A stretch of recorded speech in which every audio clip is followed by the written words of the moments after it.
We have got one numerical here based on friction. Let us see. A block is moving on an inclined plane, making an angle of 45 degree with the horizontal. The coefficient of friction is mu given. The force required to just push it up the plane is 3 times the force required to just prevent it from sliding down. Then you have to find the value of n, which is 10 mu. What is the situation here? There's a block on an inclined plane, suppose, and this angle is 45 degree given. The coefficient is mu given. To the force required to just push it up. Now, when the block has a tendency to just move in the upward direction, the friction will act in the downward direction, as well as the component of mg, which is mg sin theta, will also act in the downward direction. This much force we must apply to just push it up.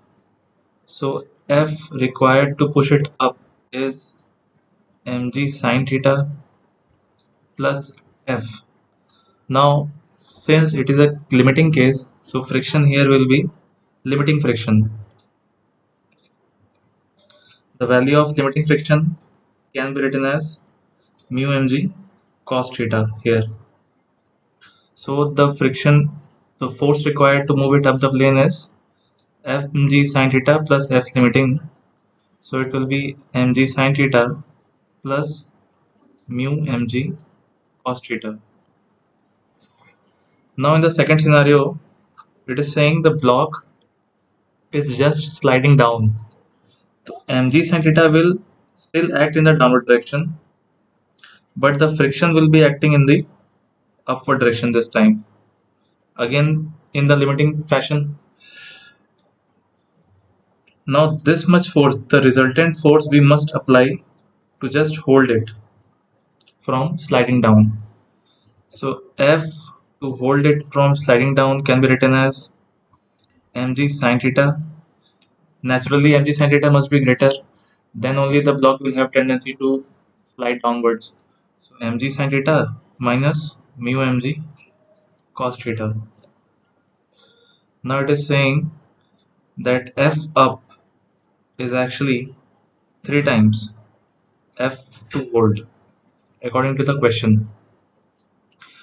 Let us substitute the values and solve. Mg sin theta minus plus mu mg cos theta equals to 3 mg sin theta minus 3 mu mg cos theta. Simplifying this, we get mu equals to 2 by 4 tan theta. Now since theta equals to 45 degrees, so we can say tan theta is 1. So the value of mu is 0.5. Now in this question, we have to tell the value of n. So 10 times mu, it will be 10 into 0.5. It comes out to be 5. So the answer to this question is 5.